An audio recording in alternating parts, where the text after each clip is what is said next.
Hello friends, how are you. आज मैं उसके आगे के मैसेजेस आपको देना चाहती हूँ जो कि कल हमने किया था। उसके नेक्स्ट बहुत सारे मैसेजेस यूनिवर्स के मुझे डाउनलोड हो रहे हैं जो आप लोगों को देना बहुत ज़रूरी है। और कुछ चीज़ें यूनिवर्स ने बहुत सारी चीज़ें बताई हैं मुझे जो आप लोगों को बताना ज़रूरी है इस जर्नी में।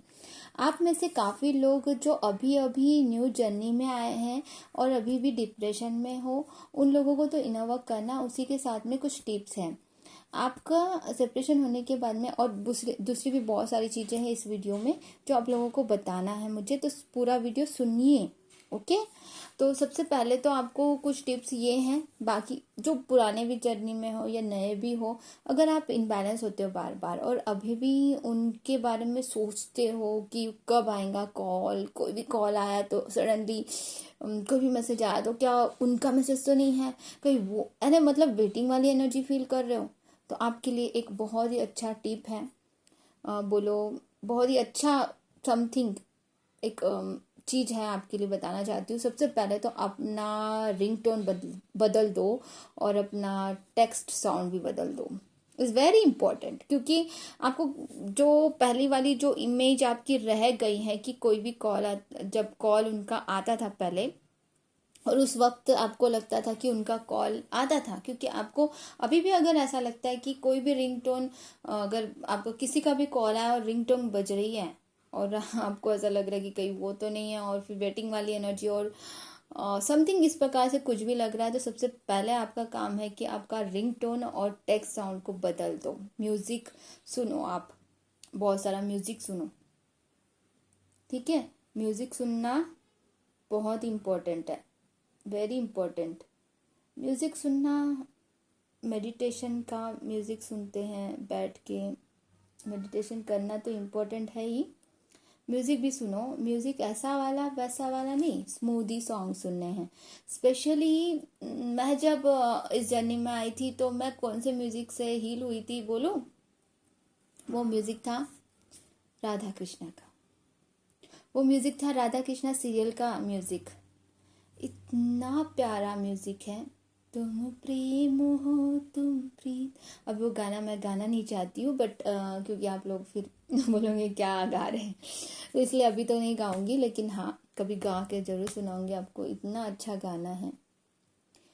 उसके अलावा फिर ये राधा मैया जब गाती हैं उस गाने में कि क्यों गाना मुझे छोड़ गए, ऐसा समथिंग है, तो वो गाना भी बहुत ही अच्छा है कि ऐसा लगता है कि आप खुद अपने कृष्ण को बोल रहे हो। तो डेफिनेटली ये भी आपको बहुत अच्छे से हील करेगा, तो डेफिनेटली आप ये गाने सुनो, ये भी हीलिंग देती है आपको ये गाने, अच्छे अच्छे भगवान के गाने। हनुमान चालीसा भी जरूर सुनिए, आप नेगेटिविटी से बच के रहेंगे, और नेगेटिविटी से बच के तो रहेंगे, उसके अलावा प्रोटेक्शन शील्ड भी लेना है। और आपको बहुत सारी चीज़ें हैं जो यूनिवर्स की तरफ से मैसेजेस आए हैं जो आप लोगों को पता होने चाहिए। माफ़ी मांगने वाले हमेशा गलत नहीं होते। अगर आपकी गलती है तभी ही माफ़ी मांगो, ऐसा नहीं होता ना। मतलब हो सकता है आगे वाले ने अगर आपको हर्ट किया तो कुछ ना कुछ गलती पहले होंगी, हमारी पहले की कोई गलती होंगी, तो अगर आप माफ़ी मांगते हो तो छोटे नहीं बन जाते। रिश्ते बचाने के लिए कभी कभी झुकना भी पड़ता है, ठीक है। लेकिन इसका मतलब ये नहीं है कि हर बार हर बार हर बार करेंगे, तो फिर सेल्फ रिस्पेक्ट की बात आ जाती है। अब सेल्फ रिस्पेक्ट और ईगो में फ़र्क क्या है ये भी जानना इम्पोर्टेंट है। सेल्फ रिस्पेक्ट इज द कि हर बार हर बार हर बार हर बार जब आप सिर्फ तकलीफ से झेल रहे हो, तकलीफ हो रही है आपको, बहुत ज़्यादा तकलीफ हो रही, बहुत ज़्यादा तकलीफ हो रही, मतलब आपकी गलती है ही नहीं। आपको लगता है कि गलती नहीं है, कई बार गलती होती भी है हमारी, लेकिन कभी कभी सॉरी बोल देना इज़ नॉट रॉन्ग। कभी कभी आगे वाले भी सॉरी बोले, कभी कभी आप भी सॉरी बोलो, दिस इज़ नॉट रॉन्ग। लेकिन हर बार वो कभी आपको सॉरी ही नहीं बोलते हैं, कभी नहीं बोलते, कभी आज तक के कभी बोला ही नहीं है, मतलब अपना गलती का एहसास उन्होंने किया ही नहीं है, तो वो बात अलग होती है। वहाँ पे सेल्फ रिस्पेक्ट की बात आ जाती है। और ईगो इज़ द कि कि वो माफ़ी मांग रहे हैं फिर भी आप उनको माफ़ी नहीं दे रहे हो। वो भी ईगो में रह रहे हैं कि वो भी माफ़ी नहीं मांग रहे और आप भी माफ़ी नहीं मांग रहे। मतलब दोनों ने भी अपने अपने रिलेशनशिप को बचाने की कोशिश ही नहीं की। देखो, आपको सॉरी बोलना चाहिए डियर फ्रेंड्स, कभी भी, सोल लेवल पे भी और डायरेक्टली भी। अगर आप बोल सकते हो तो सबको, नॉट ओनली डीएम को बट ऑल्सो किसी को भी सॉरी बोलना इज़ नॉट रॉन्ग। अगर आपको लगता है दिल से, कहीं ना कहीं आपको पता है, आपको अंदर से पता होता है, आपकी सोल को पता होता है कि सॉरी बोलना चाहिए, तो लेकिन ईगो में आके आप सॉरी नहीं बोल रहे हो, दिस इज़ रॉन्ग। ठीक है। माफ़ी मांगने वाले हमेशा गलत नहीं होते हैं। रिश्ते बचाने के लिए कुछ लोगों को झुकना भी पड़ता है। ठीक है, ये बात इम्पोर्टेंट है, यूनिवर्स की तरफ से आई है और वेरी इम्पोर्टेंट है। उसी के साथ में आपको एक प्यारा सा एक स्टोरी मैंने सुना है। उस स्टोरी से आपको अपने लाइफ में अप्लाई करना बहुत इम्पोर्टेंट है। अब वो स्टोरी क्या है? वो स्टोरी बहुत ही अच्छी स्टोरी है, काफ़ी आपने भी सुना होगा ये स्टोरी। ऐसे एक इंसान खड़ा रहता है और दूर एक औरत को समुद्र में कुछ चीज़ों को फेंकते हुए देखता है।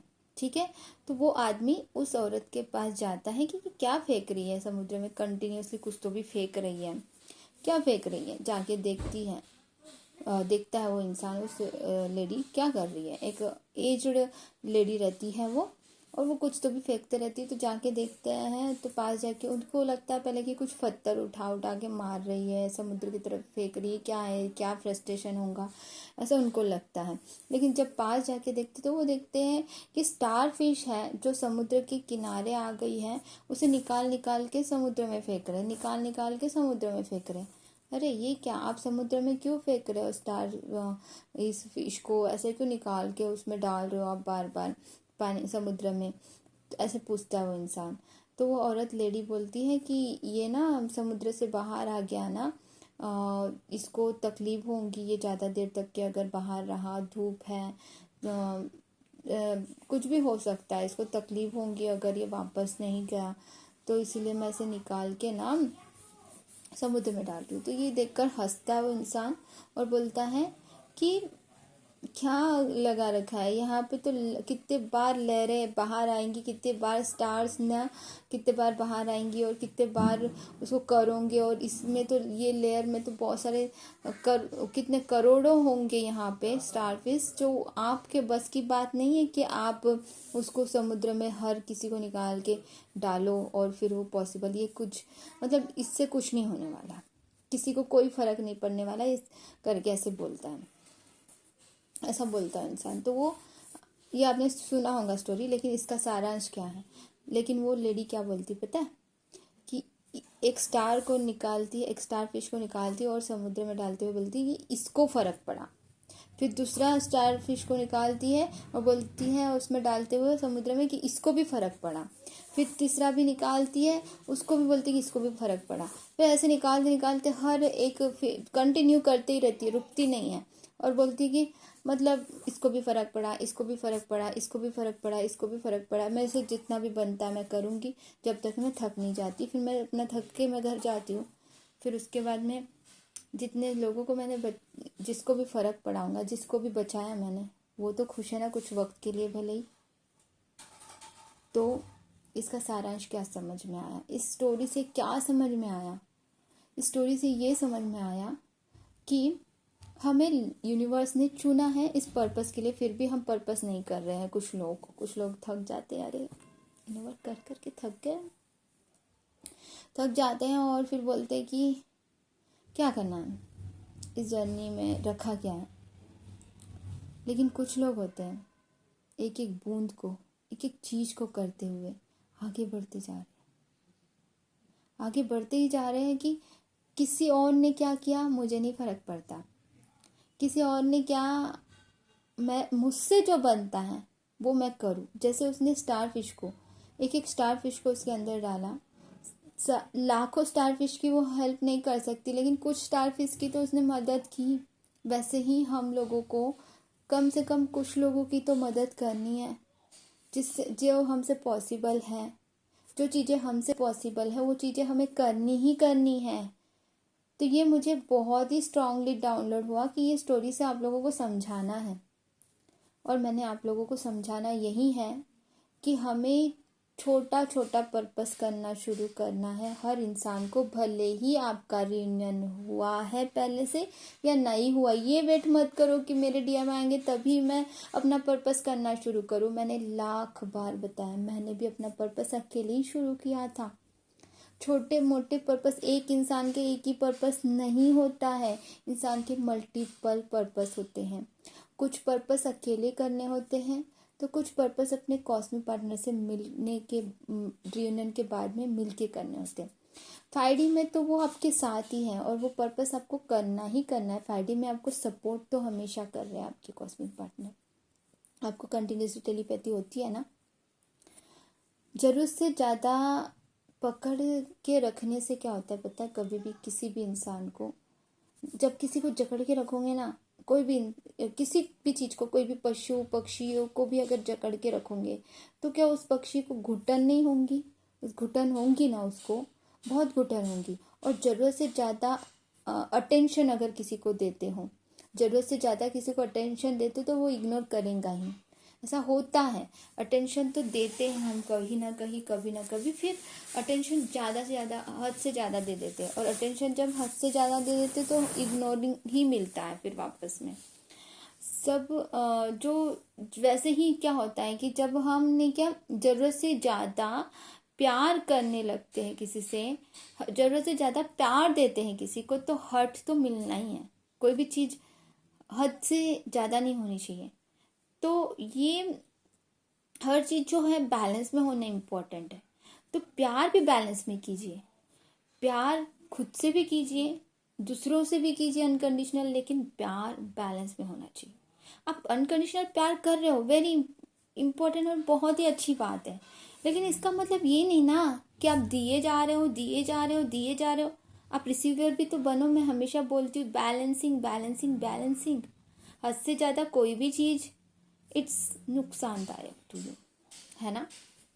हद से ज़्यादा कोई भी चीज़ हमें नुकसान ही देती है। तो बैलेंस में रहो, balance balance is very important.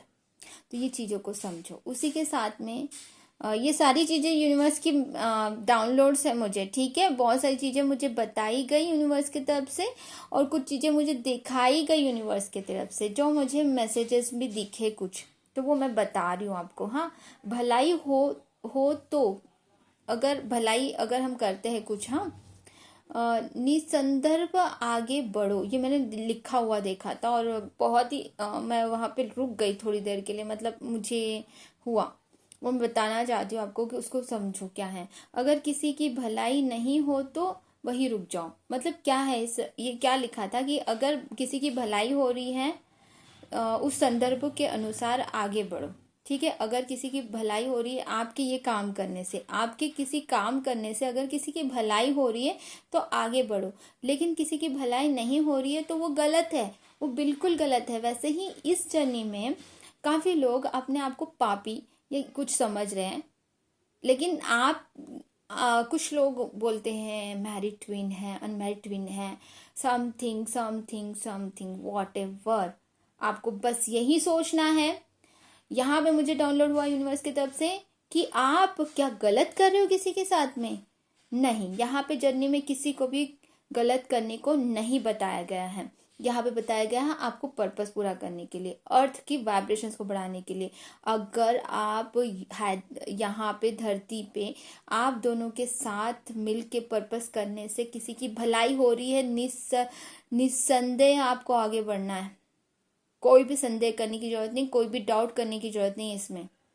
अगर किसी की भलाई नहीं हो रही है, अगर आप भलाई नहीं कर सकते हो किसी की, तो बिल्कुल वहीं पे रुक जाइए। आप दोनों को मिलके भलाई करनी है, आपको और आपके कॉस्मिक पार्टनर को मिलके। तो इसमें गलत कैसे हुआ?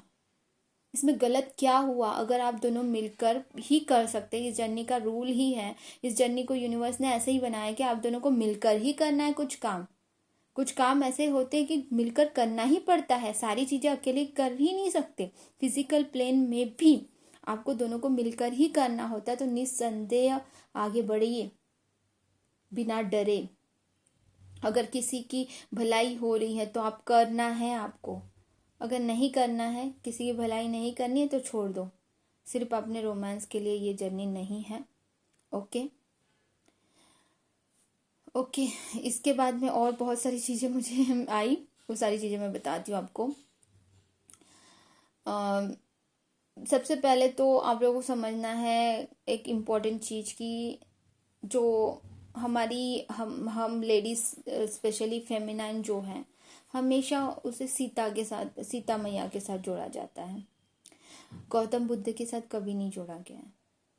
क्यों? क्योंकि गौतम बुद्ध तो उन्होंने पूरा त्याग करके, घर का त्याग किया, सब जगह पे त्याग किया, और वो अपना मेडिटेशन करके जिंदगी का असली मतलब समझने के लिए भगवान को ढूंढने चले गए थे। यस, और वो बुद्ध बने। ठीक है, वो पहले एक राजकुमार थे। I know, we know all of you, कि आपको पता है कि उन्होंने सारी चीज़ें त्याग करके गौतम बुद्ध बन गए, वो बुद्ध जी बन गए, है ना, बुद्ध बन गए। और वो जब अपना तपस्या कंप्लीट करके घर वापस आए, उस वक्त सबने सम्मान किया उनका कि कितने बड़े बुद्ध बन गए हो, है ना। लेकिन माता सीता मैया को जबरदस्ती उठा के लेके गए थे रावण ने। लेकिन जब वो वापस आई तो उनके ऊपर में कितनी बुरी बातें की गई, आपको सबको पता है ना। तो माता को उसके लिए परीक्षा भी देनी पड़ी, परीक्षा में पास होने के बाद में, अग्नि परीक्षा देने के बाद में भी लोगों ने अपना मुंह बंद नहीं किया, है ना। तो ये एक बिलीव सिस्टम बन चुका था बहुत पहले से, कि अगर मेल अगर घर छोड़ के जाता है तो वो बुद्ध है, वो मतलब वो अगर त्याग करके कुछ अच्छे काम कर रहे, वही अगर स्त्री अगर अपने घर को छोड़ के, अगर त्याग करके कुछ अच्छा यानी ऐसे कुछ करने जाएंगी, तपस्या करने जाएंगी अपने घर को छोड़ के, तो वो सीता मैया के जैसे, उसको भी कितनी भी परीक्षा दे दो फिर भी वो लोगों को सेटिस्फेक्शन नहीं होगा। यस, ये एक बिलीव सिस्टम है। इस बिलीव सिस्टम को भी बदलना पड़ सकता है हमें इस जर्नी में, इस बिलीव सिस्टम को भी बदलना पड़ सकता है। ये यूनिवर्स का मैसेज है। इस बिलीव सिस्टम को कैसे बदलोगे? इतना आसान तो है नहीं। स्त्री की दुश्मन है, यहाँ पे स्त्री की दुश्मन है इस अर्थ पे, तो कैसे बदलेंगे इतने आसानी से? इतना आसान तो नहीं है, लेकिन बदलना पड़ेगा। ओके, तो वो कैसे होगा? धीरे धीरे होगा। आपको पता याद है, मैंने बहुत पहले मुझे बहुत चैंटिंग सॉन्ग आ रहा है करके मैंने बताया था आपको। चैंटिंग सॉन्ग वो था, जिंदगी मौत ना बन जाए संभालो यारो, जिंदगी मौत ना बन जाए, ये गाना था। बहुत चैनिंग हो रहा था मुझे, और मैंने आखिरकार जब तक कि मैंने आपको बताया नहीं तब तक कि वो मुझे कंटिन्यूसली आए जा रहा था। और मैंने जब आपको बता दिया उसके बाद में मैंने उसका डिकोड भी किया। मैंने आपको बोला था कि कुछ ऐसा होने वाला है फ्रेंड्स, कि ऐसा हो सकता है, जिंदगी मौत ना बन जाए संभालो यारो। आपको पता है उसका डिकोड भी मैंने उस वक्त किया था। कुछ होने वाला है फ्रेंड्स, हमको बचाना है अपने देश को, हमारे देश को ही नहीं, हमारे अर्थ को भी। अब क्या हुआ उसके बाद में ही कुछ ही दिनों में हमें पता चला कोरोना वायरस के बारे में। और कोरोना वायरस इस हद तक के कि हद हो गई है अभी भी। घर से बाहर निकलने के लिए प्रॉब्लम, बच्चों को पढ़ाई का प्रॉब्लम हो रहा है। अब धीरे धीरे स्कूल भी शुरू हो रहे हैं और ये सारी चीज़ें हो रही है धीरे धीरे, लेकिन फिर भी कहीं ना कहीं उसका खौफ तो, डर तो था इतने दिनों से, और अभी भी पूरी तरह से ख़त्म होने में भी अभी थर्ड वे ये सारी चीज़ें बोल ही रहे हैं। तो ये जो था यूनिवर्स ने पहले ही हमें बता चुके थे, ये सारी चीज़ें पहले ही हमें सारी चीज़ें बताई हैं। फिर क्यों हम कुछ नहीं कर पाते हैं? क्यों नहीं कर पाते जबकि यूनिवर्स ने सब कुछ बताया? क्योंकि हमने उस तरह से उस चीज़ों को लिया ही नहीं है। एक व्यक्ति से कुछ होगा क्या, तो ये बोला यूनिवर्स ने, हमसे जितना होता हम करें, ये नहीं सोचे कि एक से होगा क्या। हमसे जितना बनता है हम करें, उसके अलावा जो करना है वो बाकी लोग अपने आप से खुद से करें। आपको ये नहीं सोचना है कि बाकी लोग क्या कर रहे हैं, आपको ये नहीं सोचना है कि बाकी लोग कर रहे हैं अपना पर्पस या नहीं कर रहे हैं, आपको अपना पर्पस करना है। मैं तो अपना पर्पस कर रही हूँ, लेकिन मेरा फर्ज है कि मैं आप लोगों को बताऊं। मैं अपना फर्ज निभा रही हूँ, मैं अपना फर्ज निभा रही हूँ, मैं बता रही हूँ। अब आप कितने लोगों को बताते हो और अपना फर्ज कैसे निभाते हो, आपका पर्पस क्या है, आप पर्पस को जानोगे कैसे। मैंने इस पे वीडियो बनाया भी था बहुत पहले। ऑटोमेटिकली यूनिवर्स से हम जब जुड़ते हैं और यूनिवर्स से प्रेयर करते हैं तो पर्पस हमें अपने आप से पता लगने लगते हैं फ्रेंड्स। और पर्पस वैसे भी पता चलते हैं और ऐसे भी कि अपनी क्रिएटिव साइड पे काम करो और उस क्रिएटिव साइड पे काम करके कि मैं इस चीज़ से दूसरों की कैसे हेल्प कर सकती हूँ। जैसे एक डांसर है, वो अपने डांस से हील कर रहा है। एक कॉमेडियन है, वो अपनी कॉमेडी से हील कर रहा है, लोगों को खुश रख रहा है। Definitely this is also the best एक पर्पस है। उन सारे लोगों को समझना चाहिए। एक कविता लिखकर भी आप क्या अपना पर्पस पूरा कर रहे हो, डेफिनेटली एक छोटा सा पर्पस तो कर ही रहा है। ये नहीं बोल रही हूँ कि वो मेन पर्पस है आपका, मेन पर्पस कुछ और है आपके कॉस्मिक पार्टनर के साथ मिलके, लेकिन ये छोटा सा पर्पस जरूर है आपका, या फिर इसी को डेवलप करना भी आपका पर्पस हो सकता है आपके कॉस्मिक पार्टनर के साथ। जैसे कविता लिखकर क्या हम अपना पर्पस पूरा कर रहे हैं, डेफिनेटली पर्पस पूरा कर रहे हो डियर। मतलब पर्पस पूरा मतलब वो वाला लेवल का नहीं, बट डेफिनेटली कुछ ना कुछ पर्पस उसमें कर रहे हो, क्योंकि आपने कविता लिखी अपनी क्रिएटिविटी साइड से, अपने आप को काम करके। और वो कविता में ऐसे ऐसे ऐसे वर्ड्स हैं जो जिंदगी को बदल दे, जो दूसरों की जिंदगी को बदल दे, जो दूसरों के माइंडसेट को बदल दे, जो जिंदगी में उनको भगवान की तरफ लेके जाए, यूनिवर्स की तरफ लेके जाए, या खुश रहने का कारण बने, उनके पीस ऑफ माइंड का कारण बने। नॉट ओनली इंसान बट ऑल्सो पशु पक्षी पेड़ पौधों को पानी डाल के उनको खाना दे के भी तो हम छोटा सा पर्पस कर रहे हैं, लेकिन वही पर्पस है ये नहीं बोलूंगी, लाइट वर्क जरूर है। तो इस प्रकार से ये सारी चीज़ें थी, और इसके अलावा और बहुत सारे हैं फ्रेंड्स। आपको आई थिंक आप लोगों को ये सारे जो भी मुझे मैसेजेस मिले हैं वो आप लोगों को समझ में आए होंगे। इसके अलावा बहुत सारी चीज़ें हैं, आपके जो भी डाउट्स हैं आप कमेंट बॉक्स में ज़रूर डालिए फ्रेंड्स। मेरा वीडियो तो कंपलसरी बड़ा बन ही जाता है, लेकिन I am so sorry about that कि बड़ा बन गया, लेकिन डेफिनेटली आपके लिए बहुत यूज़फुल रहा ये मुझे पता है। लेकिन डेफिनेटली आपको अच्छे से रिसीव करना है इन चीज़ों को, और लाइक कमेंट एंड शेयर जरूर कीजिए वीडियो को, ताकि ज़्यादा से ज़्यादा सोल सिस्टर एंड ब्रदर्स को इसका फ़ायदा मिल सके। Okay dear friends, God bless you all, अपना ध्यान रखिए, गॉड ब्लेस यू, बाय।